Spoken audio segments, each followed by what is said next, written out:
Lil Tay is literally fighting for her life, and her family is scared she might not make it. They dropped the heartbreaking news on her Instagram, sharing pics of Lil Tay in the hospital bed. And y'all, she's swinging between life and death right now. But that's not the only thing that's going on right now. Trisha Paytas is back at it, trying to cash in on Nikocado Avocado's latest newly found popularity. He's been racking up views since his weight loss transformation, and celebs and influencers are trying to get collabs with him to cash in on a few bucks. However, in Trisha's case, fans just dug up some drama from a few years ago where Trisha played Nikocado dirty. It's so funny that she's the one begging for his attention. Oh, how the tables have turned. In other news, there's Gabbie Hanna's lame apology that has gotten her fans super furious, and we're about to break it all down. This is a lot, so without any further ado, let's get into this hot mess. It has a bubble moving around on it. And that other view made it look like it's part of something that has a bubble moving around on it. The thing that worries us is that bubble moving. Lil Tay is back in the headlines again, and her situation is seriously concerning. Her mother, or whoever is handling her IG, recently dropped 3 heart-shuddering videos announcing that she might not have much time to live. They first dropped this video with the caption, "Tay has been diagnosed with a life-threatening heart tumor. We kindly ask for everyone's love and prayers." I'll be honest, loves, when I first came across this video, I was a bit skeptical to cover it because if you've been keeping up with Lil Tay and her scandalous family, then you already know anything about them must be taken with a grain of salt. And I'll be reading you some of the comments because people are still on the edge with this one, literally side-eyeing the whole situation, and for good reason. Let me explain. Other than branding herself as the youngest flexer of the century, Tay built her brand on controversy, clout chasing, and flat-out drama. This girl went from faking her own death last year to now being on her deathbed. And so before we start lighting candles for Lil Tay's vigil or even wishing her a speedy recovery, we still have to sit it out a bit because this could just be another music video dropping on the screen near you very soon. The thing is, Lil Tay has always been a walking, talking controversy factory. And this goes as far back as when she was just 9 years old when she rose to flame by flexing stacks of cash and luxury cars on social media. Things that weren't even hers. Most of it was borrowed from her brother's friends and shooting videos in luxurious houses her realtor mom was selling. We can't forget Lil Tay rapping things a kid should never even utter. But that's just the tip of the iceberg. We've seen her beef with everyone from her own family to random influencers, and somehow she always found a way to keep her name trending for all the wrong reasons. Now, let's fast forward to last year. Tay went completely silent for a long stretch, and suddenly, boom, the internet was hit with the shocking news that Lil Tay had died. This girl and her family, or maybe it was just her sketchy team, announced it on her Instagram account, sending fans into a frenzy of RIPs and condolences, only for it to later turn out to be one massive hoax. Lil Tay was alive, kicking, and apparently just trying to stir up hype for her comeback after a 6-year hiatus. This was a clout-chasing stunt gone wrong, as fans couldn't get how fame-hungry one had to be to fake their own death. A lot of people were not having it. The backlash was real, and it's safe to say her comeback flopped harder than we expected. So now, here we are in 2024, and Lil Tay has apparently come out of hiding again. As always, she's creating a frenzy. First off, notice how Tay normally deletes everything from her IG before going rogue. All of last year's posts were deleted before this new dossier dropped. 3 recent posts on her Instagram have people talking. One suggests that Tay is battling a fatal heart condition, and another post says she's already had successful surgery. We are overjoyed to share that Tay's open heart surgery was a great success. We are deeply thankful for her surgeon, cardiologist, and the team who are the best in the world. Thank you for the love, prayers, and positive energy you have all sent her way. Thank you for your continued support. We are off to a great start on the road to recovery. And then, 2 days after the second post, her family shared some devastating news. Lil Tay is still in the ICU. She is in severe pain due to her chest tube and is unconscious most of the time. Her nurses, mother, and brother have been caring for her. Although there isn't much space, Tay's mom has stayed by her side 24/7, sleeping on a small sofa behind Tay's hospital bed every night. A lot of tears, sadness, and fear for the future from her family. Please continue sending your love and prayers to Lil Tay and her family during this difficult time. So basically, one minute she's on the brink of death and the next she's all good. However, even with pics as evidence, people are still super skeptical because if there's a family that can pull off this level of drama, trust Tay's family to come through. Looks like after faking her death last year, her sudden tragic health update isn't flying. There's already some speculation swirling around whether this is another attempt at clout chasing. Some people are even saying, be careful what you wish for because Tay played with death last year, and now, boom, she's fighting for her life. Besides, last year's stunt didn't stop at the death hoax. After dropping her underwhelming comeback song, she quickly hopped into something else as soon as she realized she was losing relevance. That was when she exposed her father in a series of messy posts. She accused him of being abusive, exploitive, and controlling, which of course sent the internet into a frenzy. Her father, Christopher Hope, did not appreciate that, and word on the street is he was even accused of swatting her after she exposed him. Like, that is some next level family drama. This is someone who has been stirring the pot since she was practically in diapers. Her brand has always been about shock value, and in case you're saying her father, who was the main problem, is no longer in the picture, do not forget how Lil Tay basically got called out for being exploited by her brother and mom, who were allegedly the ones pushing her into this clout-chasing lifestyle from the start. Her brother was the mastermind behind her controversial videos, while her mom, on the other hand, even lost her real estate job when people found out Lil Tay was flexing in homes and cars that her mom's clients owned.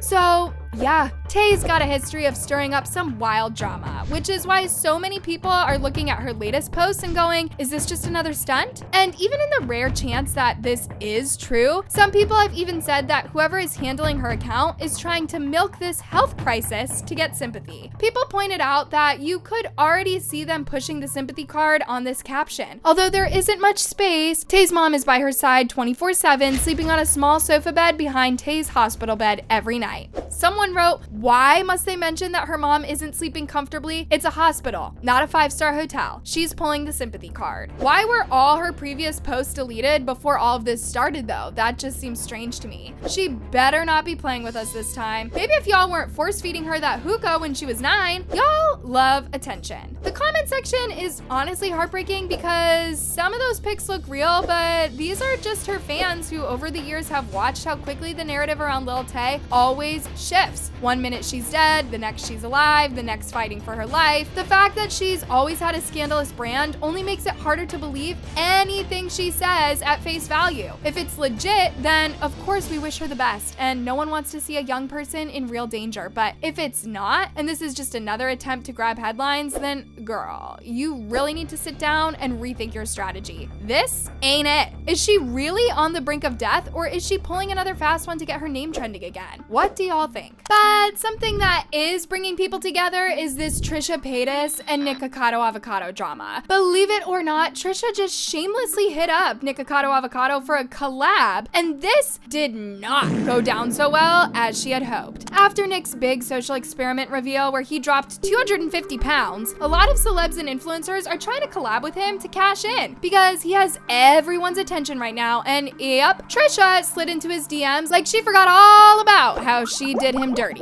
You already know with Trisha, there's always some drama bubbling under the surface, and let me fill you in. It all started recently when Trisha posted this pic of her and Nikocado with the caption, petition for @RealNikocado to come on Just Trish. I have so many questions. Immediately people called her out because she should be the last person trying to feed off of Nikocado's moment. Okay, in case you don't know what I'm talking about, let's rewind a bit because this story goes way back. For the OGs, you'll remember that fallout between Trisha and Nikocado in 2019. On May 10th, 2019, Nikocado Avocado posted that iconic video exposing Trisha Paytas with receipts. And y'all, he had all the receipts ready. Nick explained that 2 years before, so in 2017, he entered a Trisha Paytas contest where she wanted people to submit covers of her music. Nick, being extra, submitted a violin cover of her song Warrior. At the time, Nick only had like 50,000 subscribers and was shook when Trisha noticed him. She loved his cover and even said she was his fan. Trisha then took it a step further and asked him to collab, telling him to hit her up in the DMs. Nick, living in Colombia at the time, was already planning to come to the US to renew his visa, so he was like, hey, I can meet my idol and sort out my visa. 2 birds, 1 stone. Trisha was down and they locked in a 2-day collab. Everything was perfect. So Nick buys his plane ticket, DMs Trisha again like, hey girl, I'm coming to LA, but silence. He doesn't hear a thing back. So he lands in LA, DMs her again, and is like, Trisha, what's up? I hope you're not ghosting me. Still nothing. Nick spent his whole trip blowing up Trisha's DMs, asking what went wrong, but she was ghosting him hard. Nick flies back to Colombia with no collab, no explanation, and probably a lot of hurt feelings. Then he realizes Trisha unfollowed him on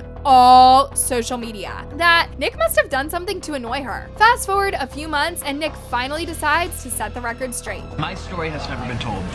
I've never told my side of the story, and I don't plan to.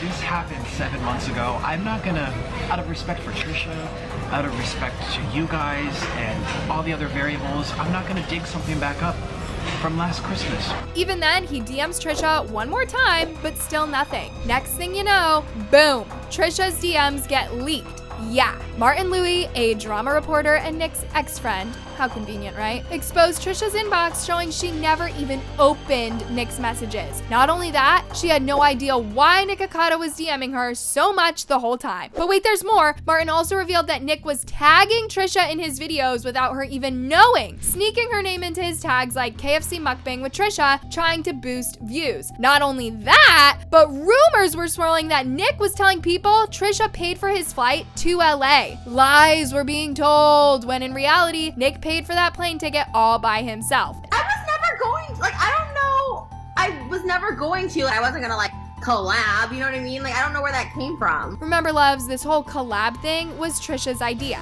Then things got real wild when Nick's husband, Orlin, bought a cameo from Trisha for Nick's birthday. But the prompt was for Trisha to tell Nick everything she hated about him.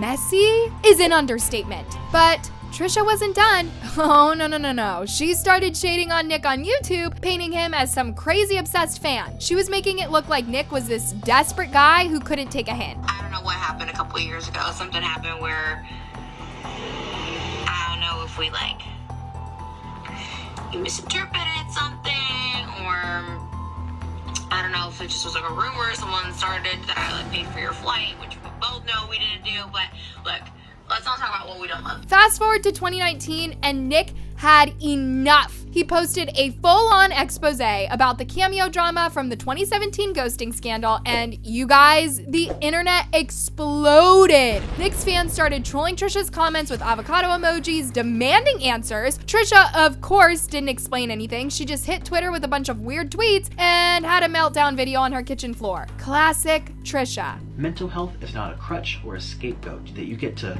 it's not a card that you get to whip out every time that your motives are questioned or that you make a mistake. It's not a card that you can whip out of a $2,000 purse and claim that you did nothing wrong because I'm just mental again.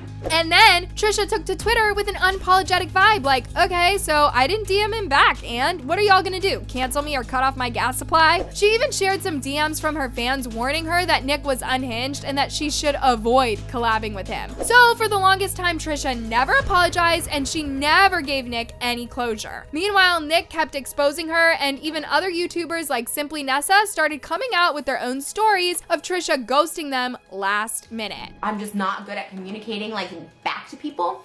But there are countless people that I said they're gonna be out here in LA that I'm like, yeah, let's meet up. And then like the time comes, they text a couple times. If I don't respond, they just let it go, right? Can you acknowledge that ghosting him was rude? I don't think it's rude. Here's the thing. It's not rude. Can I, no.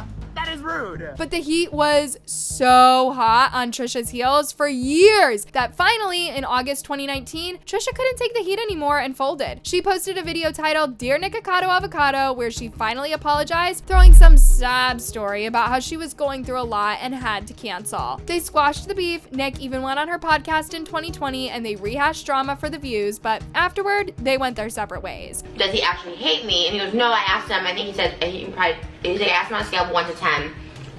if he's still, like, if he hate being 10, 1 being love, like where you stand on like a fan scale or whatever, and he's just like, I still love her out of 3, which is very close to like a 1. No. And here we are today. Now Trisha is the one chasing Nick for a collab after he dropped that 250-pound bombshell about his weight loss. Isn't it funny how the tables turn? Will Nick show up or ghost her this time? As for Gabbie Hanna, oh, you guys, her apology is not apologizing, and fans are done with her fake act.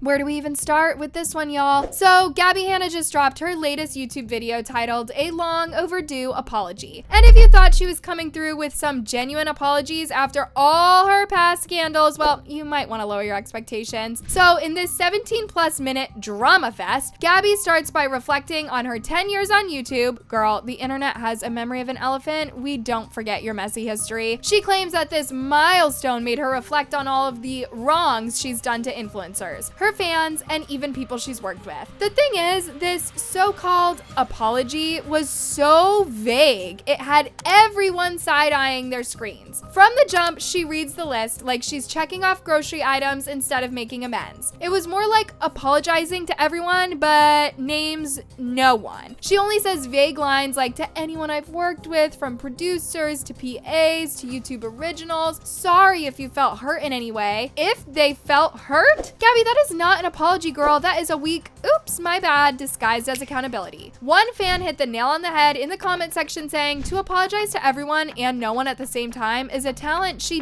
definitely has. It gets worse. She basically confesses to taking advantage of people and not paying them properly, but then just breezes past it like it's no big deal. And then she makes sure to remind us that she's learning and growing from her mistakes. We've heard that before. Oh, and it gets more cringe. Halfway through her rambling, Gabby pulls the faith card. She claims she even deleted old videos because they no longer represented who she is anymore and aren't a reflection of Christ. Girl, what? Not that people can't find faith, but using religion to sweep your mess under the rug is something her fans didn't quite appreciate. And this wasn't even the worst part. If you thought the video was already too much, buckle up. Gabby ends her apology with a prayer, y'all. Yes, a prayer. She actually says that whether people forgive her or not, she's fine because Jesus already has. This was literally spiritual bypassing at its finest. Either way, I want to say a quick prayer. As you know, God, it is almost the anniversary of September 11th, 2001, which shook America. Well, a lot of us, many of us, remember where we were, what we were wearing, what was going on around us. Like it truly changed life forever. The comments were crazy, y'all. This is the most non-apology apology I have ever seen. Don't bother saying you're sorry when you can't even say directly what you're sorry for, let alone name anybody who you are apologizing to. It's like she used her religion as a safety net to avoid real accountability. Oh, and before we forget, she actually broke into song at one point. Really needed Jesus. Behold our God seated on his throne. Come, let us adore him. Mid-apology, Gabby starts singing Behold Our God seated on his throne. Listen, it was giving drama club audition as if we needed a soundtrack. Here's the thing, people aren't mad that Gabby found faith or that she's trying to grow. The issue is that she's using it as a cover for all the wrong things she's done without ever directly addressing people she's hurt. It's giving, I'm sorry but also not sorry because Jesus loves me now energy. And that's what's rubbing everyone the wrong way. People are tired of influencers pulling this card just to justify their shady behavior. Instead of taking real accountability and reaching out to those she's hurt personally, she's gonna make this apology all about her own redemption arc, and fans aren't buying it. If you're gonna apologize, own up to what you did, say names, reach out personally, and for the love of God, leave the ukulele, or in this case, the dramatic song, out of it. That's it for today's recap, loves. What other stories do you want me to cover? Please let me know down below, and thanks for watching, and see you in the next video.